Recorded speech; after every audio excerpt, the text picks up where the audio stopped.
प्रजासत्ताक दिनानिमित्त राजपथ परिसरात कडेकोट सुरक्षा व्यवस्था करण्यात आली आहे। सर्जिकल स्ट्राईक आणि पाकिस्तान बरोबर ताणलेले संबंध या पार्श्वभूमीवरती प्रजासत्ताक दिनानिमित्त कोणतीही अनुचित घटना घडू नये यासाठी दिल्ली पोलीस आणि गृह मंत्रालय सज्ज झालंय। यंदाच्या कार्यक्रमासाठी तब्बल 60,000 जवान दिल्ली आणि राष्ट्रीय राजधानी परिसरात सुरक्षेसाठी तैनात करण्यात आले। राजपथ आणि परिसरात फरार दहशतवाद्यांची छायाचित्र लावण्यात आली आहेत। तसंच कोणती काळजी घ्यावी याच्या सूचनाही ठिकठिकाणी देण्यात आल्या आहेत। आज सकाळी 9:50 प्रजासत्ताक दिनाचं संचलन सुरू होणार आहे। यंदा अबुधाबीचे युवराज मोहम्मद बिन अल नहायन हे या कार्यक्रमाला प्रमुख पाहुणे म्हणून उपस्थित असणार आहेत।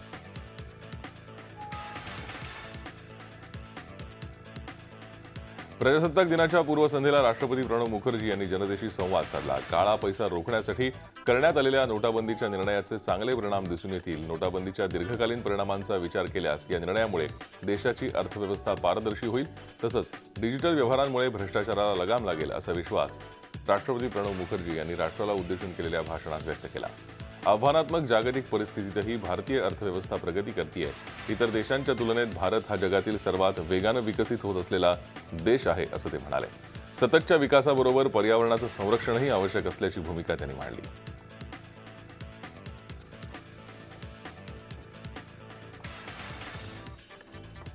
While immobilizing black money and fighting corruption may have led to temporary slowdown of economic activity, as more and more transactions become cashless, it will improve the transparency of the economy. 68व्या प्रजासत्ताक दिनाच्या पूर्वसंध्येला मुंबईच्या share बाजार इमारत, मंत्रालय आणि CST स्टेशनला तिरंगी रोषणाई करण्यात आली होती। दरवर्षी या तिन्ही इमारतींना रोषणाई केली जाते। सीएसटी स्टेशनवरची रोषणाई पाहण्यासाठी नागरिकांनी मोठी गर्दी केली होती।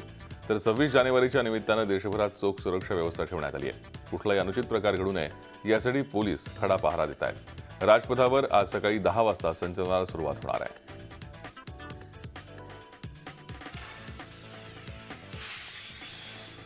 दुबईतील जगप्रसिद्ध उंच आणि वैशिष्ट्यपूर्ण इमारत बुर्ज खलिफा तिरंग्यानं उजळून निघाली।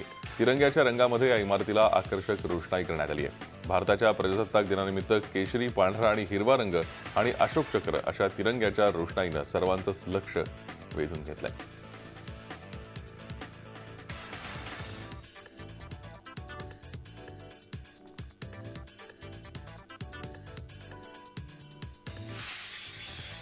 राष्ट्रवादी काँग्रेसचे अध्यक्ष शरद पवार यांना पद्मविभूषण पुरस्कार जाहीर झालाय। बुधवारी झालेल्या पुरस्कारांच्या घोषणेत 7 पद्मविभूषण, 7 जणांना पद्मभूषण आणि विविध क्षेत्रात कर्तृत्व गाजवणाऱ्या 75 जणांना पद्मश्री पुरस्कार जाहीर झाले।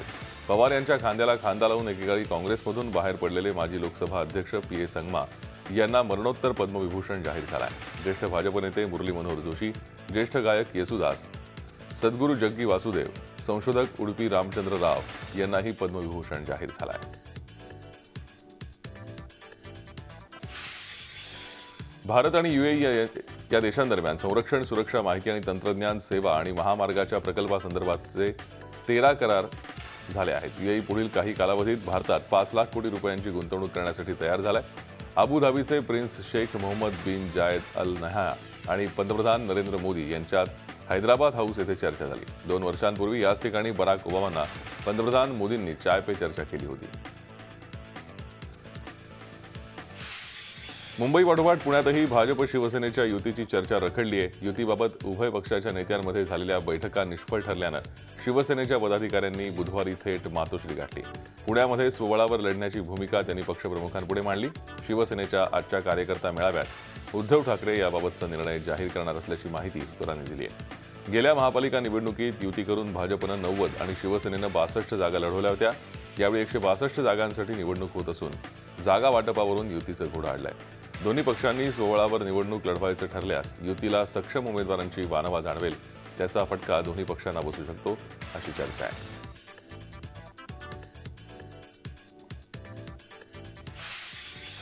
पुण्यामध्ये शिवसेना भाजप युती होण्याची शक्यता धुसर असताना काँग्रेस राष्ट्रवादी आघाडीसाठी जोर बैठका सुरू आहेत। अजित पवारांच्या सूचनेनंतर आघाडीच्या घडामोडींना वेग आलाय। पुण्यात सन्मानपूर्वक आघाडी व्हावी यासाठी दोन्ही पक्षांचे वरिष्ठ नेते आग्रही आहेत। काँग्रेस आणि राष्ट्रवादी हे पक्ष आजवर पुण्यात कधीच एकत्र लढलेले नाहीत। मात्र यंदाची बदलती राजकीय परिस्थिती लक्षात घेता राष्ट्रवादीनं 91 आणि काँग्रेसनं 71 जागा लढवाव्यात असा प्रस्ताव काँग्रेसनं दिलाय. काँग्रेसच्या आघाडीच्या प्रस्तावाला राष्ट्रवादीनं सकारात्मक प्रतिसाद दिलाय. मात्र जागा वाटपाचा फॉर्म्युला त्यांना मान्य नाहीये. काँग्रेसला फक्त 46 जागा देण्याची तयारी राष्ट्रवादीची आहे. महापालिका निवडणुकीत शिवसेना मनसेत वादाची पहिली ठिणगी पडली आहे. दादरचे मनसे नगरसेवक सुधीर जाधव यांच्या कार्य अहवालात बाळासाहेब ठाकरे आणि मीनाताई ठाकरे यांचे फोटो वापरण्यात आले. जाधव मतदारांमध्ये संभ्रम निर्माण करत असल्याचं सांगत शिवसेनेनं यावर तीव्र आक्षेप घेतलाय. निवडणूक आयोग आणि दादर पोलीस स्टेशनमध्ये तक्रारही करण्यात आली आहे. यावर कारवाई न झाल्यास हा वाद चिघळण्याची शक्यता आहे.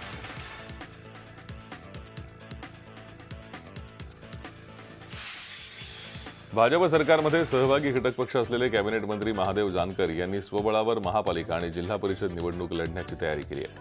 मुंबई मनपासाठी रासपनं 90 जागांसाठी मुलाखती घेतल्या आहेत. मी 25 जिल्हा परिषदला सर्वच्या सर्व आम्ही तालुक्यात सीटा उभा करत आहे आणि 10च्या 10 नगरपालिका सोलापूर असेल, पिंपरी चिंचवड आहे, पुणे आहे, मुंबई आहे, इव्हन नागपूर आहे, ज्या ज्या महानगरपालिका आहेत, उल्हासनगर आहे. उल्हासनगरला तर काही सिटिंग कॉर्पोरेटच माझ्या पक्षात जवळजवळ प्रवेश केल्यातच जमा आहे. असे 5 कॉर्पोरेटर आहेत. त्यामुळे मी हे प्रयत्न करतोय की राष्ट्रीय समाज पक्षाची ताकद कशी वाढेल. ध्वनी प्रदूषण करणाऱ्यांवर कारवाई करण्यासाठी प्रत्येक जिल्ह्यात स्वतंत्र समिती नेमली जाणार आहे. या समितीत पोलीस, प्रशासकीय अधिकारी असतील. तसंच आवाज करणाऱ्यांवरती कारवाई न झाल्यास समितीवरती कारवाई केली जाईल अशी माहिती सरकारी वकिलांनी मुंबई उच्च न्यायालयात दिली आहे. तर नोव्हेंबर 2016 अखेरपर्यंत सर्व पोलीस ठाण्यांना ध्वनीमापक यंत्र दिली जातील अशी ग्वाही शासनानं दिली. मात्र ध्वनीमापक यंत्र देणं शक्य झालं नाही. यावर न्यायालयानं संताप व्यक्त करत न्यायालयाच्या अवमानाची याचिका दाखल करून घेतली आहे.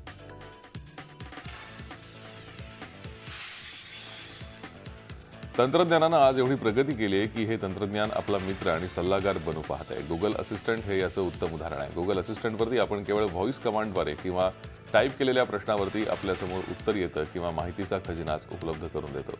गुगल या कंपनीनं आर्टिफिशियल इंटेलिजन्सचा उत्तमरित्या वापर करत गुगल असिस्टंट हे सॉफ्टवेअर बाजारात आणलंय. खरं तर मायक्रोसॉफ्टचं क्रोटेनो आणि ॲपलचं सिरी हे सॉफ्टवेअर यापूर्वीच बाजारात आणलं होतं. मात्र क्रोटेना हे केवळ डेस्कटॉपवरती तर सिरी हे केवळ ॲपल मोबाईलवरच चालतं. गुगल असिस्टंट हे कोणत्याही स्मार्टफोनवरती केवळ आलो हे ॲप डाउनलोड करून आपण वापरू शकतो. नाशिक जिल्ह्यातील होलसेल औषध विक्रेते अन्न औषध प्रशासन विभागाच्या रडारवर आले. 12 विक्रेत्यांवर कारवाईला सुरुवात झाली असून दोघांवर FIR दाखल झाली आहे. तर 6 जणांचे परवाने कायमस्वरूपी रद्द करण्यात आले. तसंच 4घांना कारणे दाखवा नोटीस बजावण्यात आली आहे. सिप्ला कंपनीचं औषध सवलतीच्या दरात विकत घेऊन जास्त दरात इतर विक्रेत्यांना विकल्याचा अन्न औषध प्रशासन विभागाचा आरोप आहे. गेल्या अनेक दिवसांपासून बनावट बिल, सही शिक्क्यांच्या माध्यमातून लाखो रुपयांची फसवणूक केल्याचा प्रशासनाचा दावा आहे. तर ही कारवाई अन्यायकारक असल्याचा औषध विक्रेत्यांचा आरोप आहे. कारवाईच्या विरोधात नाशिक जिल्हा केमिस्ट अँड ड्रगिस्ट असोसिएशननं बंद पुकारला आहे.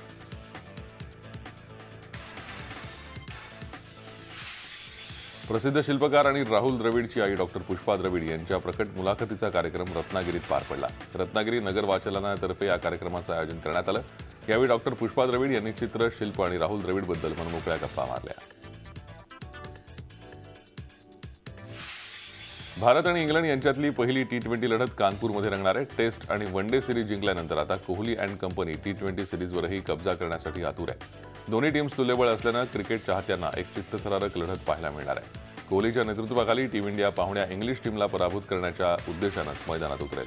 तर इंग्लिश टीम टेस्ट आणि वन डे गमावल्यानंतर T20 सिरीजमध्ये या पराभवाचा वचपा काढण्यासाठी प्रयत्नशील असेल.